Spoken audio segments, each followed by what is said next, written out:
It has been a very interesting, if not amazing, couple weeks. When we left Cincinnati on the Friday before the feast began, actually on the day the feast began, that morning we flew out to Estes Park. The world was in one state that was far different than it was 3.5 years ago. And we're coming back here home, and the world is in a completely different state today than it was when we all left before the feast. Things keep happening, and the world keeps changing, and we continue to see God putting those buds, or letting those buds open up on the prophetic tree. He's very detailed and very paints a good picture when he says, when you see the buds on these trees, know that the time is near. And over the last 3.5 years, we've seen many, many buds appear that show that the time of Christ's return is drawing nearer and nearer. That prophetic tree, one day will be in full bloom, and the time of Christ's return will be upon us.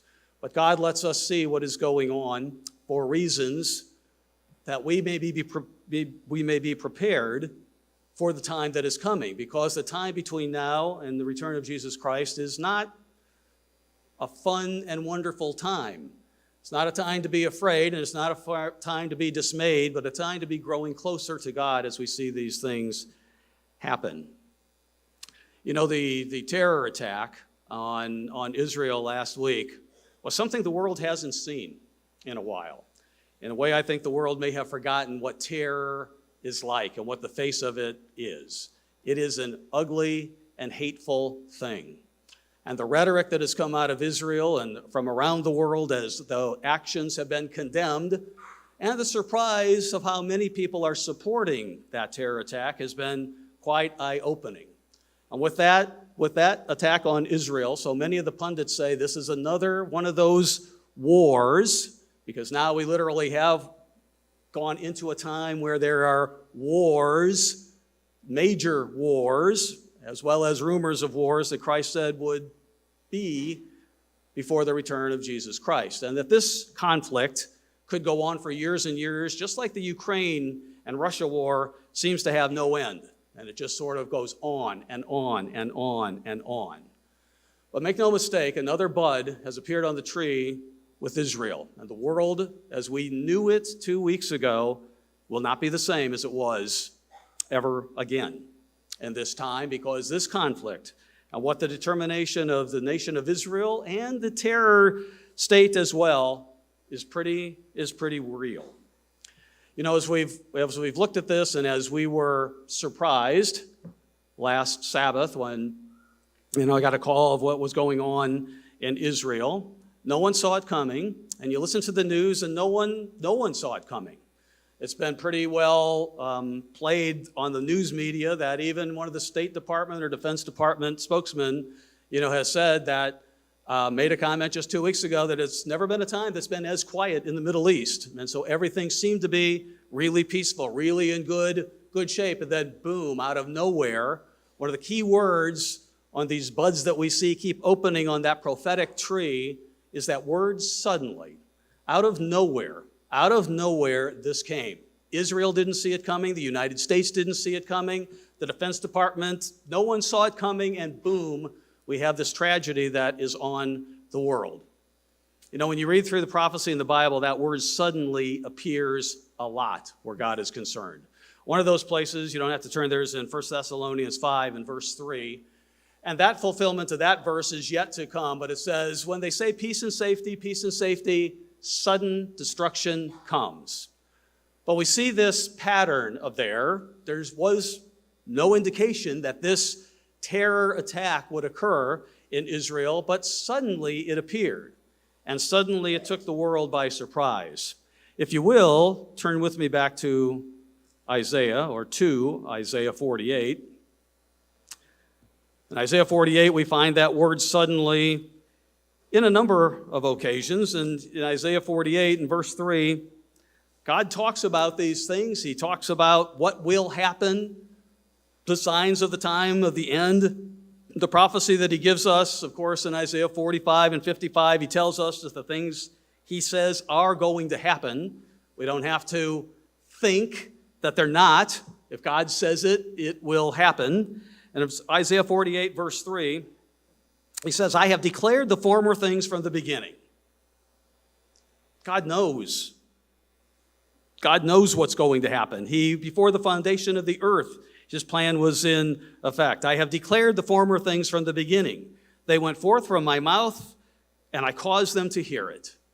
We've heard these things, those of us in the church. We know what these things are. Now we're beginning to see what they really mean and how they're coming about after years of hearing them. They went forth from my mouth, and I caused them to hear it. Suddenly, God says, suddenly I did them, and they came to pass. Heard about them. Maybe got tired of hearing about them. Maybe thought, oh, that's way in the distant future. That will never happen. But God says, suddenly they will happen.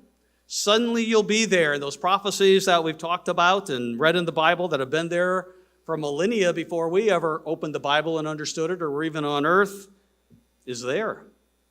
And we've seen that. We've seen that as our world has dramatically changed in the last 3.5 years since March of 2020. I mean, suddenly COVID was thrust upon us, right? No one knew what COVID was.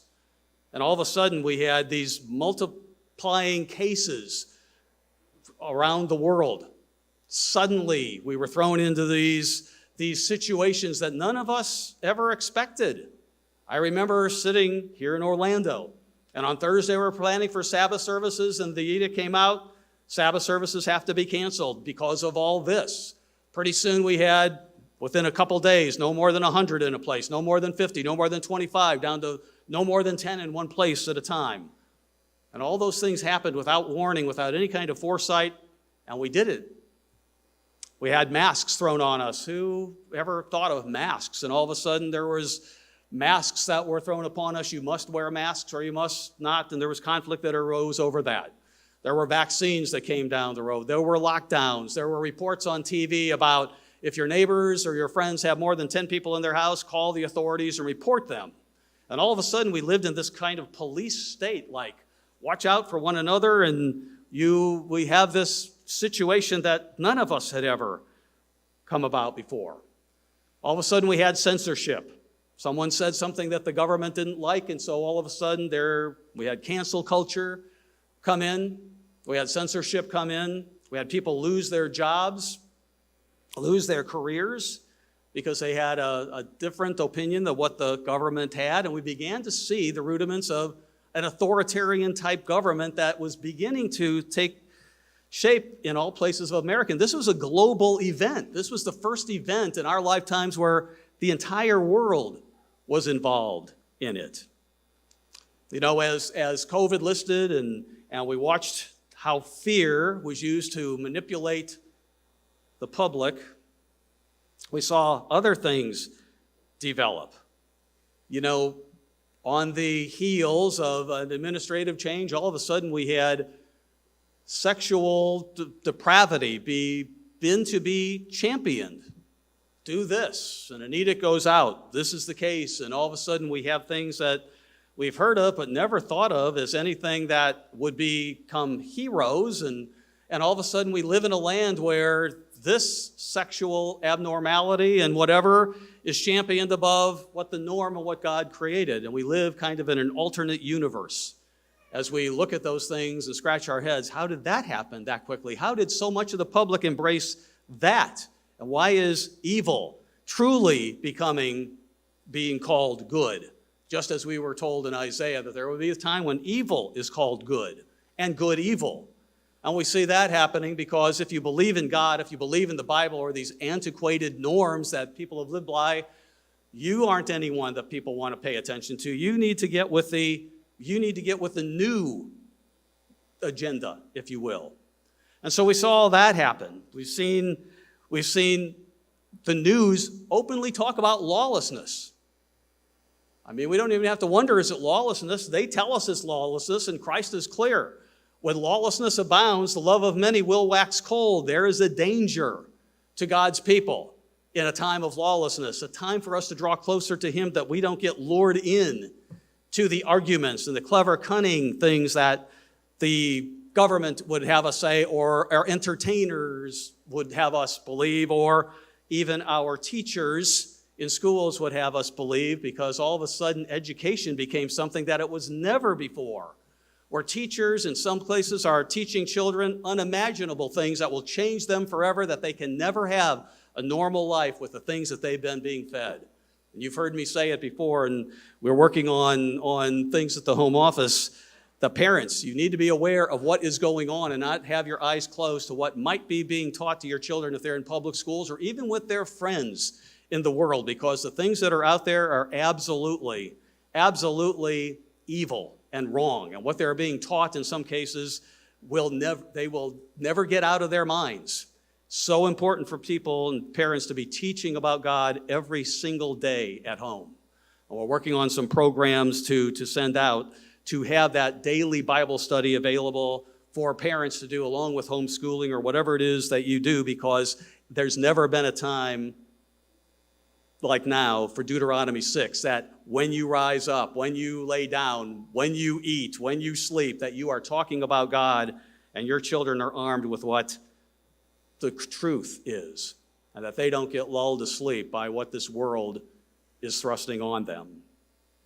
You know, we learned about our banks as well. I mean, we all probably have checking accounts or savings accounts, and we learned through some situations that our banks will report us. Oh, he was at that place at that time, or he may believe something that you don't want to hear he believes, and all of a sudden we learned our banks can turn us in, or as talks of a digital currency occur, with one push of a button, everything that we have can just be frozen. Just be frozen. And no matter whether you got $1 in the bank or $1 billion in the bank, you can be thrust into a situation where you have nothing.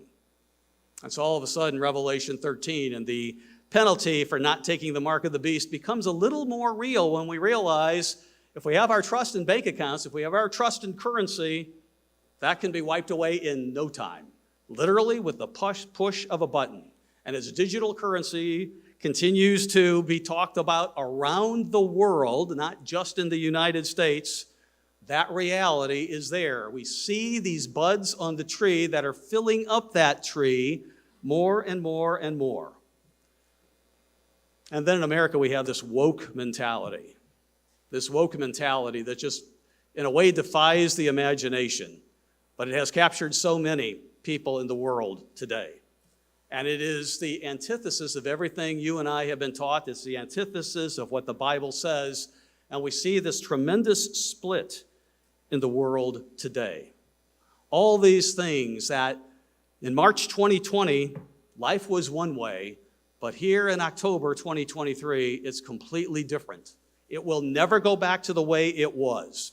And the Israeli war, well, we added the Ukrainian war onto it, which seems to be a never-ending battle that has had its effect on the world, not just in the fact of the resources that are being used over there, but even in forming alliances that have biblical basis.